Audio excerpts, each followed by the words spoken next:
안녕하세요. 나마다 죽기로 4월 26일 큐티 가이드입니다. 오늘 함께 보실 말씀은 사무엘하 20장 23절에서 21장 6절까지의 말씀입니다. 다윗의 나라의 기틀이 온전하게 세워지고 문제없이 그 나라가 은혜 가운데 흘러가고 있었습니다. 그런데 어느 순간 흔들림이 생깁니다. 그 이유가 기브온 사람과의 언약 때문임을 알게 됩니다. 다윗이 이 문제를 어떻게 풀어가게 될지 본문을 보시고 함께 방향을 보고 은혜를 나누기 원합니다. 1번입니다. 다윗의 시대에 해를 거듭하여 생긴 3년 기근의 원인은 무엇입니까? 1절입니다. 다윗의 시대에 해를 거듭하여 3년 기근이 있으므로 다윗이 여호와 앞에 간구하며 여호와께서 이르시되 이는 사울과 피를 흘린 그의 집으로 말미암으니 그가 기브온 사람을 죽였음이니라 하시니라. 여호와 앞에 기도하였더니 그 기근의 원인이 사울과 그의 집이 기브온 사람들을 죽인 일과 연관되어 있던 것을 사무엘하 21장 1절에서 알게 됩니다. 기브온은 원래 이스라엘 민족이 아닙니다. 아모리 사람들 중에 남은 자들입니다. 이들이 여호수아 시대에 이스라엘과 언약을 맺게 되고 언약을 맺음으로 이스라엘에 거할 수 있게 된 족속입니다. 작은 남은 자들의 이야기인 것이죠. 그런데 그들의 권리가 이스라엘 민족이 아님에도 불구하고 언약을 맺고 하나님 은혜 가운데 함께 살아갈 수 있었던 그 하나의 사건으로 인하여서 지금 이스라엘 나라에 어려움이 있었다는 것을 보게 됩니다. 2번입니다. 기브온 사람은 어떤 사람입니까? 2절을 보시면 기브온 사람은 이스라엘 족속이 아니요 그들은 아모리 사람 중에서 남은 자라.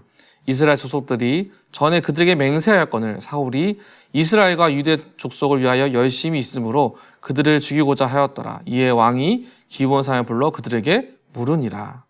당시 지도자인 사울, 이 사울이 기브온 족속을 괴롭히고 이들의 족속을 어지럽게 했다는 것을 보게 됩니다.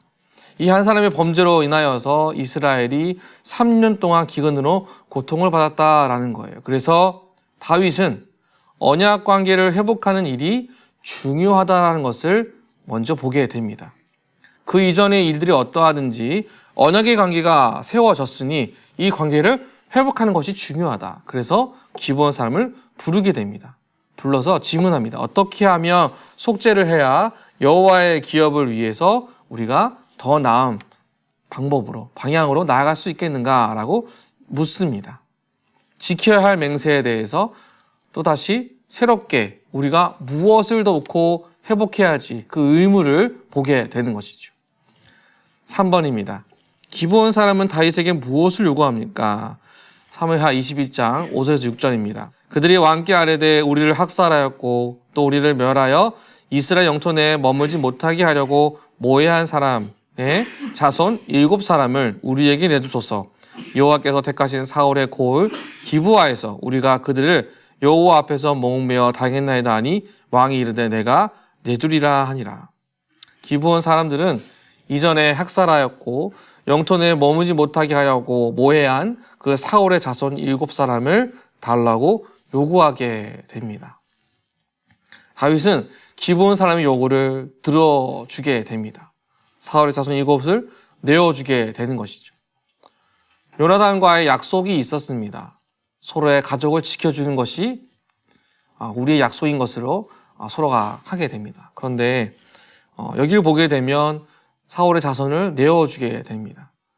이 부분을 봤을 때 책임 회피인 것처럼 보이고 그냥 이렇게 하면 되겠지라는 생각처럼 보일 수 있겠지만 사실 이 부분은 약속된 관계를 회복하고 언약을 맺었다는 그 명분이 더 중요하기 때문에 다윗이 내어주게 되는 모습을 보게 됩니다. 내어주었다는 것이 단순히 그냥 회피하고 넘어가는 것이 아니라 이 일로 인하여서 다시금 우리가 맺었던 약속의 회복이 나타나고 서로에 대한 의무를 지키는 것이 중요하다는 것을 다윗이 먼저 우선순위에 두었기 때문에 이와 같은 판단을 한 것입니다. 4번입니다. 기브온 사람은 이스라엘 사람에 속한 사람이 아닌 이방임에도 다윗이 그들의 요청을 들어준 이유가 무엇인지 묵상해 봅시다.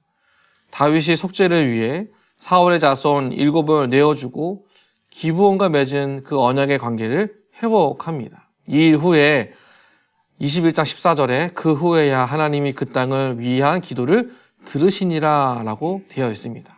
여기서 중요한 것은 이스라엘의 왕은 법 집행자로서 언약을 이행해야 하는 의무가 있다라는 겁니다. 언약을 지키고 완수해야 한다라는 것이죠.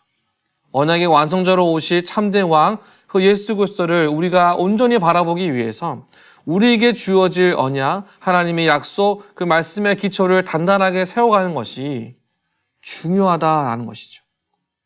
어려움이 있을지라도 그 약속을 지키는 것이 반드시 필요하다라는 것을 성경 우리에게 보여주고 있습니다. 마지막 5번입니다. 나의 주변에 무관심과 외면 속에 있는 사람들이 있는지 돌아보고 그들의 어려움을 덜어줄 방법을 생각해 봅시다. 다윗의 입장을 한번 생각해 보시면 좋을 것 같습니다. 다윗이 그들이 가지고 있는 고난과 역경 속에서 예상하지 못한 이 질문들 속에서 무엇을 먼저 두었는가? 하나님의 말씀을 먼저 두었고 주님과의 언약이 가장 중요한 것임을 그가 먼저 알았기 때문에 희생이 있었고 말도 안 되는 요구가 있었지만 그럼에도 주님의 나라를 위하여서 이 약속된 말씀과 언약을 지키는 것이 전체를 위해서 필요한 모습이다라는 것을 우리가 다윗을 통해 보게 됩니다. 오늘 하루 저와 여러분의 삶 속에서 다윗처럼 선택을 할 때가 있을 겁니다. 그때 우리의 선택이 나의 인간적인 모습 안에서 주어지는 것이 아니라 하나님의 나라, 하나님의 뜻, 그 하나님의 방법 속에서 무엇이 더 중요한지를 놓고 기도하는 저와 여러분 모두가 되시기를 주님의 이름으로 축복합니다.